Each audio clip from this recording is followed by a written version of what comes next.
All right. Hello, everyone. Welcome to episode 14 of Beyond Beats. I'm Metic, and we got DYVN here. And this week, we're very excited to welcome Brown Jewel on the episode.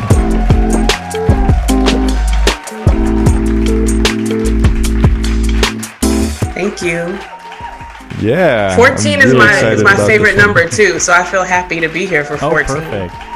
Awesome. Yeah, we had a little snag on it. This was originally supposed to be episode 13. We had a little technical snag, but we were back. We got the whole crew back for episode 14. With audio this time. Let's just put it that way. Yes, with audio. One exactly. Should think three Everybody's on board. Should have audio, but somehow. But yeah, so this time around I'm back in New York. It's my first week back in New York, and yeah, this has been much easier to organize in terms of time zones and all that. But yeah, I guess first things first, I met Jewel. I met you, Jewel, like just going to like a lot of different like New York beat gigs and all that. Yeah. And shout out Donut Lounge, shout out QSTV. And yeah, and then I got to know you when we went up to upstate New York for a show that Mike Larry Draw put on. Yeah. It was in Troy, New York, and yeah, I just got to know you a little bit, and I just thought you had such a fun story. It's just such a you come from such a diverse background. Like you grew up in Midwest, and then you also lived in Korea a little bit, and but you know, during this whole time, beat making has been a constant in your life. But you were going to all these different places. Yeah, I don't know, I guess just as just to kick us off, like I don't know, I guess like could you do your best in kind of like summing up your background and how beat making kind of played a part? Yeah, I did grow up small town, Racine, Wisconsin. It's like right on the border of Illinois and Wisconsin. So usually I'll tell people I'm from Chicago because they know Chicago compared to knowing Racine. But Chicago is really like an hour away from my hometown. Gotcha. Grew up definitely in a house full of music because my dad loved, old school R&B and soul and funk. My mom was really heavy on gospel music. And then I think maybe my junior year in high school, I started like recording some of my friends in my garage, which I realized I did not enjoy because one of the rappers was always spot on and the other one was like, run it back, and I hated that. I was like, whatever this drop, I didn't know it was like engineering or whatever. I didn't know what it was called, but I just knew I didn't like that because it took too long. It took way too long. But then when I went to college in Minnesota, I ended up the end of my freshman year, my father passed.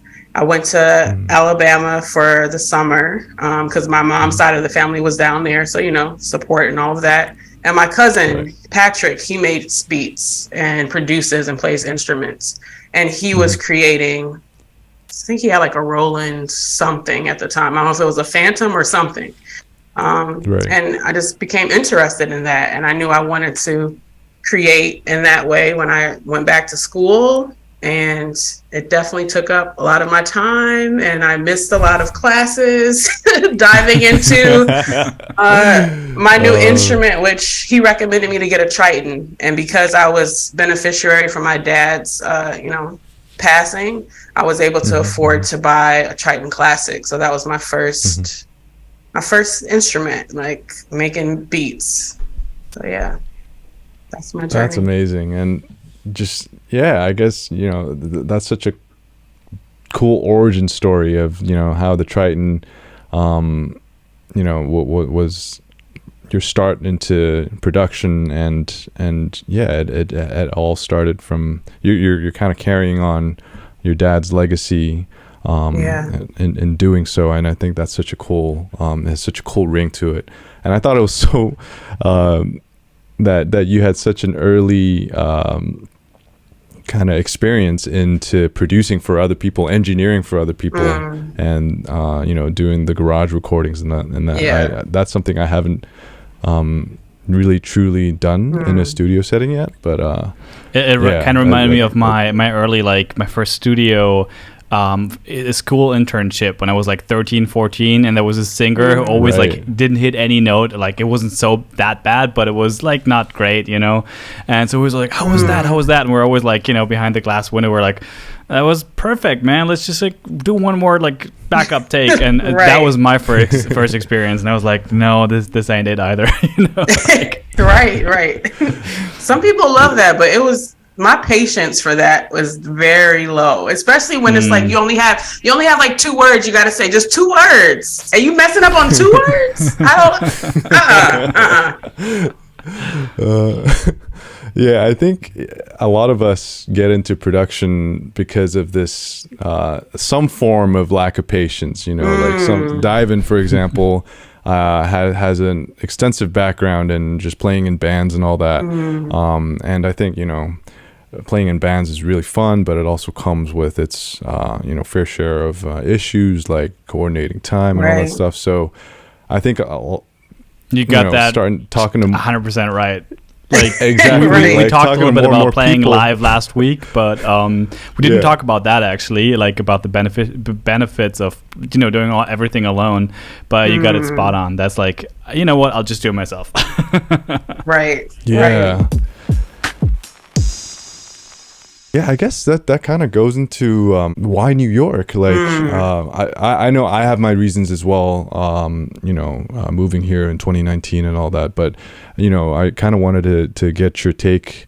Because you've not only lived in the Midwest and Alabama, Korea, all these other places, and and then you're here in Brooklyn, and I just want to kind of get your take on why New York. Yeah. Well, after I left Minnesota, I did go to Korea for like a year. Then when I moved back, I moved to Atlanta. Though I made some really great friends down there, and I was able to like do my own business, it just wasn't. It wasn't really my vibe. Like it just didn't feel like, oh, this is like home. It didn't feel like that. And then I went back to Korea and Busan, which is like similar in size to Chicago. It's a big city. It's not Seoul, but it is the 2nd largest city in South Korea. And I knew when I moved back to the States for that second time, I wanted to be in another city just as big, if not bigger. And my best friend was living in Brooklyn. So whenever I would have my little break time from Korea to come home for like a week, I would always stop in New York and then go back to Wisconsin, see my mom, but then always, ended up back in Brooklyn to see my friends and stuff that were here. Gotcha. And so I was really clear I wanted to move to New York. When I came back to the States though, like looking for a job and stuff was a thing. So I was like, am I going to get a job in New York? Because New York was not trying to hire me. So, I see. Yeah. So then it became, maybe I'll move to DC, or maybe I'll just move to Chicago. But then I ended up, like maybe 6 months after being back home, I got a job in education in Brooklyn. So I was able to move here, and then of course continue doing music here as well, thankfully. So yeah. When did you move? When did you move to Brooklyn? I think I didn't catch that. 2018. 2018. So, yeah. Okay. Yeah. Okay, so cool. my contract in Korea was done in 2017. So I moved here. Yeah, like summer 2018 was when I moved here. Cool. I think, like you, I just immersing myself in the New York kind of beat culture, beat scene, and coming from Hong Kong. It wasn't a place where this was really a thing, right? And it was very tough for me in Hong Kong to kind of you really had to like dig and find individuals who were doing this rather than like there being like a mass of people, a whole community built around beat making. And that's one thing that even when I was in Hong Kong and I was like just on Instagram or just, looking online and seeing what type of beat events were happening where, and New York would just kept popping up here and there with Brooklyn Beat Syndicate, Donut Lounge, and a whole host of other collectives and stuff. And then, finally being here, and it was just getting to experience it firsthand was something else. And I don't know, for me at least, it was just so fun to be in an environment where this is you're just inspired constantly when you go to these beat shows, and then where you're also in an environment where this is kind of normalized, right? Because when I was in Hong Kong, I don't know if you share this feeling, but like when I was in Hong Kong, I felt kind of like I was, nobody really understood what I was doing. And when I tell people like, oh, this is actually what I spend a lot of my free time doing, and then they're like, oh, cool. Right. You don't have to explain what it means first. Yeah. I don't know. Do you share that as well? Like, yeah. Joel, I think honestly, I never thought about doing like beat sets.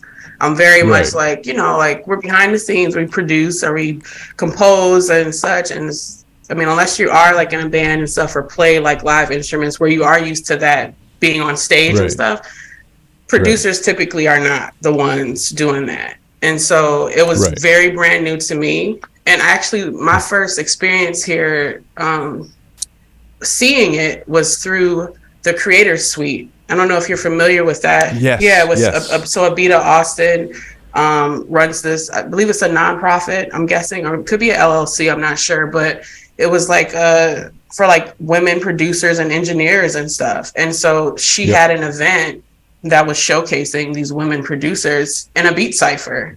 And so that was my first time even seeing something that wasn't like a beat battle, because when I lived in Atlanta, there were beat battles. Like I went to beat battles and it was like, like tough in the room, like you're sweating, like who's going to win this battle? But like the cipher was very much just like this, like chill, like we're just sharing music, going around. Like, so it was definitely a different experience. And then finding out about other like collectives, like you mentioned, and then like, Vicky Cass is having her, thing for QSTV, seeing the Donut Lounge and all of that, just was like, oh, like there are producers being spotlighted or beatmakers being spotlighted, doing their own shows without an artist next to them, So it definitely was different and totally brand new to me too.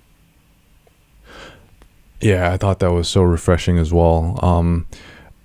That's interesting because you mentioned beat battles versus just like producer showcases and cyphers. Yeah, there's definitely I feel like with these beat sets events that we go to, it's definitely, there's not much of a competitive kind of element. Like it's not like beat battles where you're up against like there's a whole bracket and you're up against like another producer or whatever, and it's generally quite a supportive vibe. And but I wanted to get into because you've also been pretty active in the online kind of beat battle community. What you do with the Ski Beats is Smack Pack challenges, and I think you're also active in all these other like online beat showcases / battles. I think there was one thing where Serato Kitchen, and then where you've won another. I did win, showcase there. Yeah. So you're making, So you won the Smack Pack challenge. So for those that don't know, like me, Jewel for example, is I'm just like taking it all. She's like, what are these things? What are these things?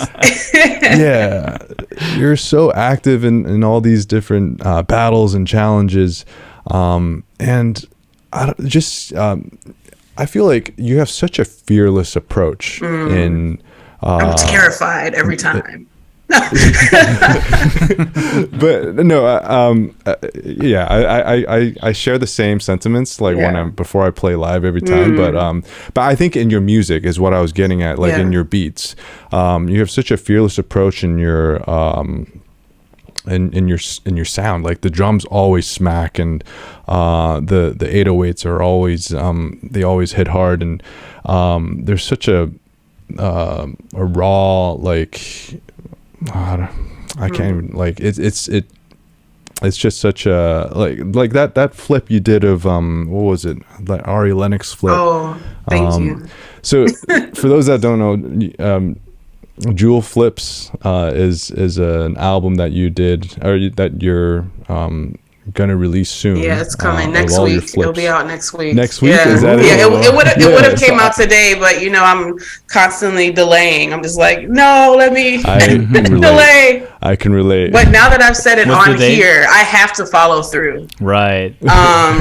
It'll be, what's the date next week? It'll be on February 24th. It's gonna come out February 24th. Okay. Officially. I'm announcing it here. Yeah. Hey.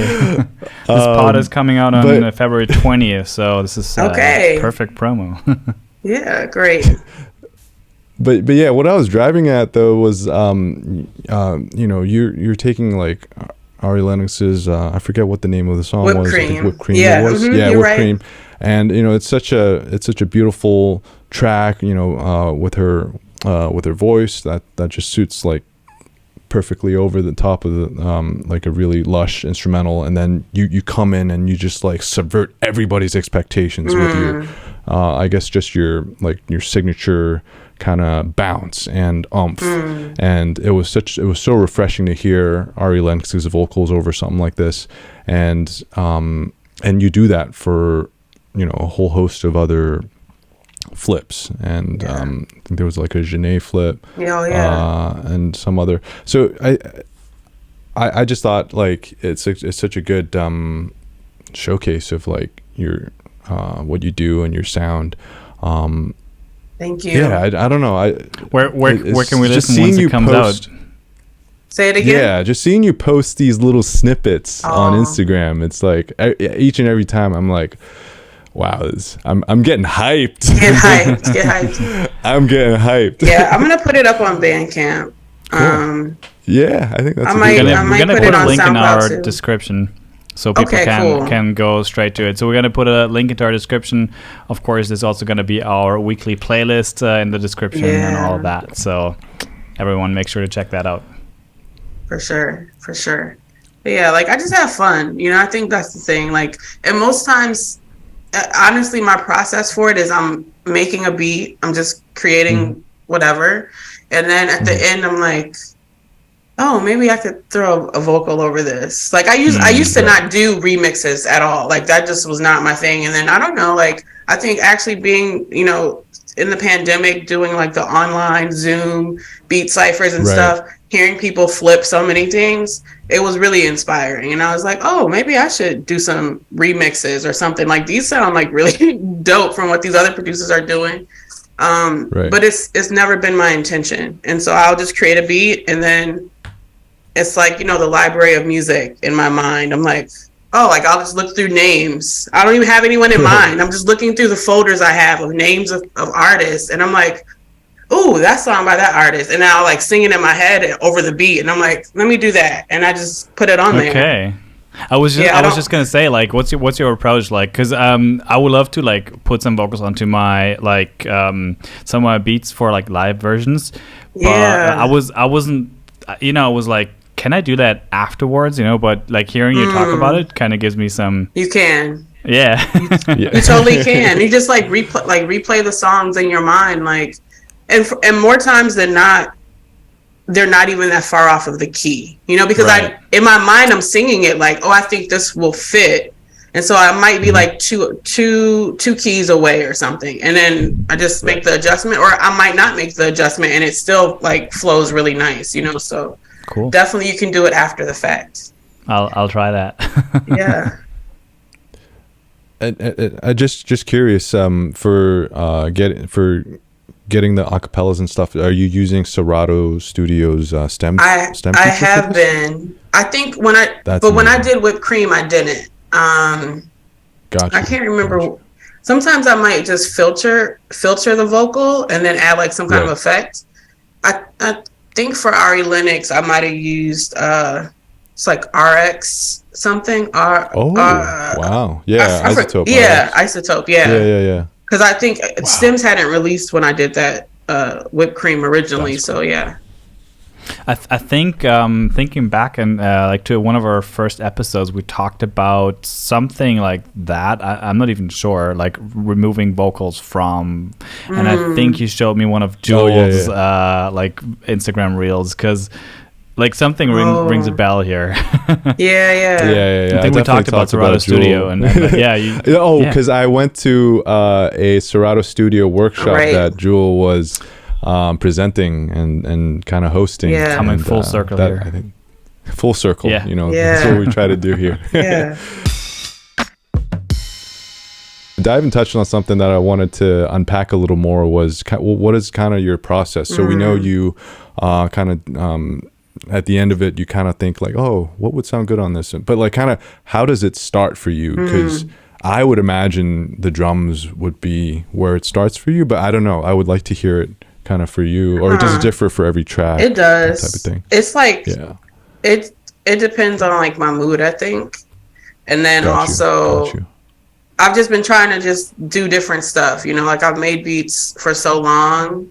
Like I tried different approaches. Like even like in the pandemic, maybe like the middle of 2020 was when I first started sampling drum breaks. I had never. Since 2003 of creating, I've never sampled drum breaks ever. I've always sampled, melodies and stuff from songs or vocals. And so like that's honestly been fun, like exploring like different drum breaks and chopping those up, like because I had never done that before. So sometimes I do that. Sometimes I might find just a shaker and just start with the shaker, or sometimes I have a kit laid out and I'm just pushing different Congo, kick, whatever, just in a weird pattern, and that's my foundation. Or sometimes I'm starting with a melody, like it changes. Whatever sparks really creativity and like yeah.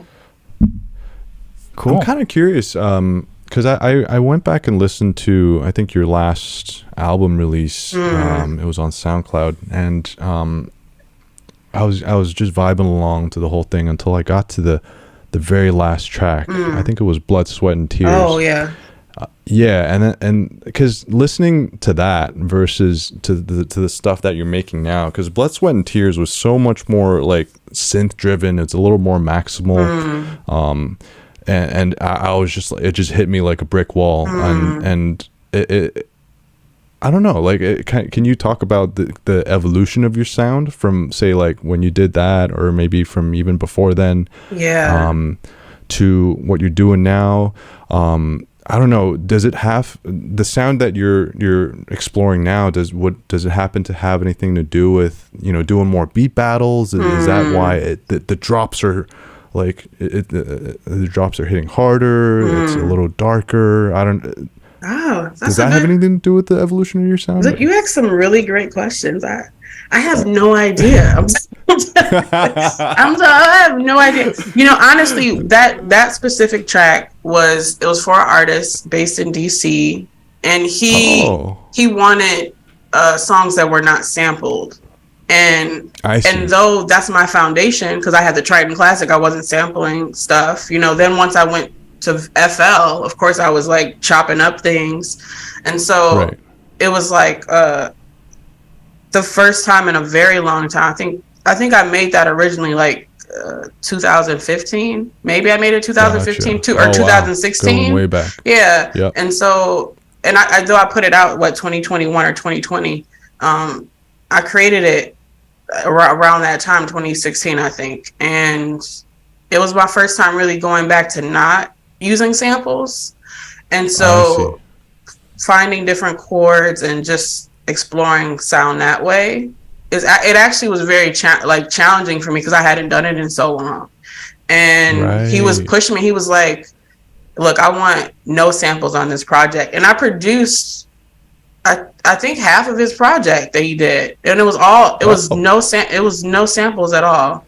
And so that was one of the tracks from that project. And yeah, like I think just recently I've just been enjoying samples again. You know what I'm saying? Like I just And so then I told you the drum break, sampling the drum breaks is probably why the sound is coming out different too. Because at that time I was using all of my own drums. Yeah, I got to the last track when Bloodstone Tears came on. I was like, "Whoa, this is Jewel too? What?" Yeah. Yeah, I'm trying to get back to that because I do want more to work in like sync placements and stuff and campaigns. And right. And you know, they don't want the samples because it's a headache to clear. Yeah, the clearance and all that. True. I'm diving back into that bag of originals. Because actually, on that note, I think you just had a placement recently, right? On a TV show. Yeah, I think I was doing like a flashback Friday or something. It came. I think that. Was that a flash? Yeah. Okay. Still, that's cool. I think it came out though. I think in 2022 or 2021. I don't want to mispronounce, but it's a neighborhood in Los Angeles called Lamert Park. I mispronounce it every time, and so I apologize to all you LA natives out there. But that's the name of the show, and it originally was a YouTube series, but it got picked up by BET Plus. And I guess one of the original artists for that series, they couldn't find her. She like disappeared. And so the music supervisor was like, "Hey, we need a track for this thing because we can't put it out because we don't have the clearance for it." Right. So like I just had to create something real quick, and then it got placed as the replacement track, and then it ended up on BET Plus. Like it totally wasn't planned originally, so it was great. Just curious, like how much time were you given to like a day? Or how much time did you end up take? Wow, like a day. I had like a day. I mean, I could have maybe dragged a little bit, but I like whenever this guy hits me up, I usually try to do stuff like I think quick because I don't want to miss the opportunity too, you know. And if we need like the changes, it gives time for like any edits. So true. But he also helped me place for a short film called Out of Tune, which has been hitting up the different film festivals across the states and I think overseas as well. So I'm like so thankful for him. His name is Martin. He's like a really great music supervisor, good person. Like he looks out. Shout out Martin. Yeah, shout out Martin. Shout out Martin. Yeah. Quick reminder: we're like 30 minutes in, so we gotta probably wrap it up soon. Otherwise, Zoom will wrap it up for us. So right. Yeah, I think this is a good place to wrap things up. Are we not playing the game y'all play with all of your guests? I feel deprived. What do we? I think we haven't done that. I think we only did that like in the pilot episode, like in the pilot guest the first thing. Really? The first couple of guests. I was I was ready. Actually, that I forgot about it. It just kind of like totally. That was fun. I like that. Yeah, I like it. Let me see if I can pull it up really quick. Honestly, like let me see. Maybe I'll. Just y'all forgot about it. I don't even remember what the game y'all was sucking me into y'all podcast like with the. I was like, "What's this stuff?" Yeah. Usually it's my part to like whenever Metic says this is a good place to wrap it up. I'm always like, yeah, just one more thing. So I'm glad. Right. Glad it was someone else this time. Let me just. We got 3 minutes, so I think we're good. So we can. We got 3 minutes to pull something out here. Rapid fire. Yeah, rapid fire. But I can't find the questions, you know?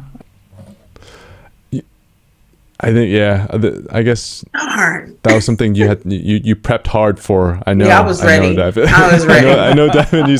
I was totally ready. I'm so sorry. We're gonna re-invite you. Like we're gonna have you back on another time. And we'll definitely like bring back a rapid fire. Jewel part 2. Yeah, yes, for sure. We'll do just for the game. Well, thank you. But it's gonna be like a 10-minute episode. Thank you so much. Thank you so much for taking the time again for being on here. Thank you. Yeah, thank you guys for having me because I love your show. So I was like, yes, of course, please, yes. so fun that we did it twice. Yeah. So everyone else watching, crossed, everything will be fine. Please go ahead and subscribe to our channel if you haven't already. Everyone, go check out Brown Jewel's upcoming album or EP project, whatever. Yes. And check out our weekly Spotify playlist. This week's episode definitely featuring some of her tunes and whatever else we're going to put in there. So. All right. All right. That's Thank it. you. Thanks, bye guys. And see y'all in the next one.